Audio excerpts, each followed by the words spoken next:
നമ്മൾ ഈ തുരപ്പനെ കൊണ്ട് ഭയങ്കര ശല്യം. ഇപ്പോൾ പിടിക്കാനൊന്നും ആരെയും കിട്ടത്തില്ല. ഒരല്പം വെള്ളം തെളിക്കുക, ലേശം വെള്ളം തെളിക്കുമ്പോൾ തന്നെ ഇതോട് മറ്റേ പുകയുണ്ടാവും.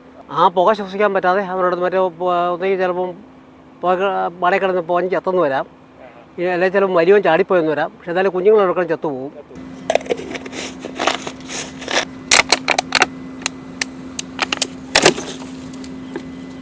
കാർബൈഡ് എന്ന് പറയാൻ ഒരു കിലോയ്ക്ക് ഒരു 140 രൂപ വില വരും.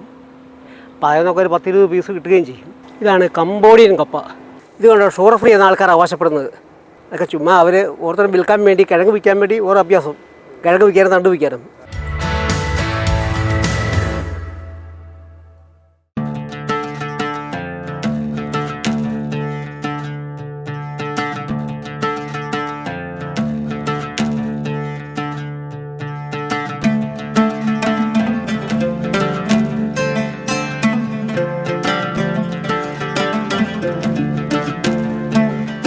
നമസ്കാരം. ഞാൻ ജോസ് മാധവത്ത്. ഞാൻ ഈ മരങ്ങാട്ടുപള്ളിക്കും കടപ്പാടത്തിനിടയ്ക്ക് വലിയ മരത്തിനടുത്താണ് താമസിക്കുന്നത്. നമ്മൾ ഈ തുരപ്പനെ കൊണ്ട് ഭയങ്കര ശല്യം. ഇപ്പോൾ പിടിക്കാനൊന്നും ആരെയും കിട്ടത്തില്ല. അപ്പോൾ അതുകൊണ്ട് അവരെ നമ്മൾ കാർബൈഡ് വെച്ച് അവരെ തുരത്തുക എന്നല്ലേ മാർഗ്ഗമുള്ളൂ. അതാകും വലിയ ചിലവൊന്നുമില്ല. കാർബൈഡ് എന്ന് പറയാൻ ഒരു കിലോയ്ക്ക് ഒരു 140 രൂപ വില വരും. അപ്പോൾ അതിൽ നിന്നൊക്കെ ഒരു 10-20 പീസ് കിട്ടുകയും ചെയ്യും. അത് തല്ലി പൊട്ടിക്കുക, അതിൻ്റെ ഈ പറഞ്ഞ തുരപ്പനുള്ള മട കണ്ടുപിടിച്ച് ആ മടയ്ക്കകത്ത് കൊണ്ടേ വെക്കുക. എന്നിട്ട് ലേശം നനച്ച് കൊടുക്കുമ്പോഴത്തേനും സംഗതി ഒരു പുക വരും. അപ്പം നമ്മൾ അടച്ചു പോയാൽ അതിനകത്ത് മിക്കവാറും അവർ ചത്തുപോകും. ഈ ചത്തുപോയില്ല തന്നെ അവൻ ഈ പറഞ്ഞ വലിയവൻ ചാടിപ്പോയാൽ ചിലപ്പോൾ കുഞ്ഞുങ്ങളെടുക്കാൻ ചത്തുപോകും. എങ്ങനെയാലും നമുക്കത് തടയാൻ പറ്റും. പിന്നെ കർഷകരെ വ്യാപകമായിട്ട് ഉപയോഗിക്കാൻ തുടങ്ങിയിട്ടില്ല. കാർബൈഡ് മറ്റേ ഈ വെൽഡിങ് സാധനങ്ങൾ വിൽക്കുന്ന കടകളിൽ വാങ്ങിക്കാൻ കിട്ടും. അല്ല, അതിനോട് ചേർക്കല്ല. അത് നമ്മൾ വലിയ വലിപ്പം ഇല്ലാണ്ട് ഒരു 50 ഗ്രാമിനൊക്കെ കൂടാത്ത രീതിയിൽ നമ്മൾ ഈ പറഞ്ഞ സംഗതി തല്ലി പൊട്ടിക്കുക.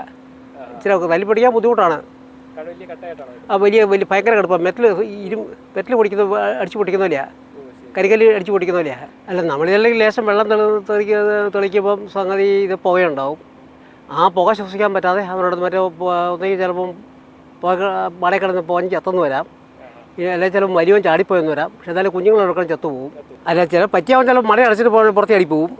മഴ അവിടെ കുത്തി അടച്ച് വെക്കും, അങ്ങോട്ട് പുക കിടക്കാതെ നീരി ഇല്ല. അതിനെ തുറത്താൻ പെട്ടി വെച്ച് പിടിക്കുക, അല്ലെങ്കിൽ മറ്റേ വിഷം വെച്ച് പിടിക്കാന്നുള്ളതേ ഉള്ളൂ. അല്ലേ, വലിയുടെ മട കണ്ടു കഴിഞ്ഞാൽ പിടിക്കാൻ പറ്റും. ആ മടയിൽ കയറി കഴിയുമ്പോൾ നമ്മൾ ഈ പ്രയോഗം നടത്തി കഴിഞ്ഞാൽ അടച്ചു വെച്ചാൽ മതി.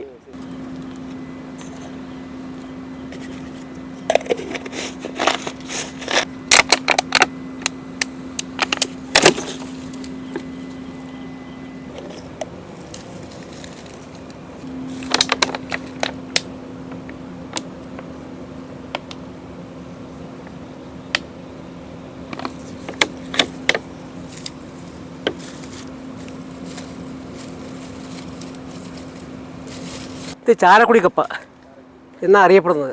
അതിനാണ് 10-300 മൂടുണ്ട്. അത് നല്ല കപ്പയാണ്, വേവിക്കാൻ നല്ലതാണ്.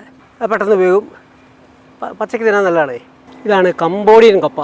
ഇതിൻ്റെ പ്രത്യേകത നല്ല കൂമ്പ്, നല്ല വയലറ്റ് കളറുണ്ട്, കാഴ്ചയ്ക്ക് നല്ല രസമാണ്. പിന്നെ വിളവ് വളരെ കൂടുതലുണ്ട്.